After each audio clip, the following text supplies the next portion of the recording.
ఢిల్లీలో ఆకస్మిక వర్షం ఈదురుగాలులు ఇందిరాగాంధీ అంతర్జాతీయ విమానాశ్రయం సిబ్బందిని ఉరుకుపెట్టించాయి.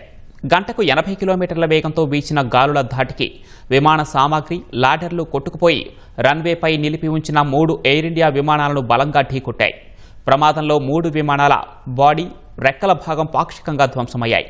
విమానాశ్రయ సిబ్బంది పరుగులు తీసి వాటిని ఆపేందుకు యత్నించినా అప్పటికే నష్టం వాటిల్లింది. ఆ 3 విమానాల మరమ్మతులకు తరలించారు. ఇందులో ఒక విమానానికి తీవ్ర నష్టం వాటిల్లినట్లు విమానాశ్రయ వర్గాలు వెల్లడించాయి. ఆకస్మిక వర్షం కారణంగా ఎయిర్పోర్ట్ రన్వే, టార్మాక్ ప్రాంతాలు పూర్తిగా జలమయమయ్యాయి. ప్రయాణికుల సామాగ్రి పెట్టెలు కొట్టుకుపోయిన దృశ్యాలు వైరల్ అయ్యాయి.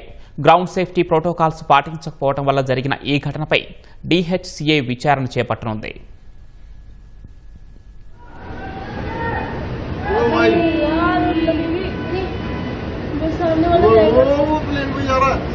अरे नहीं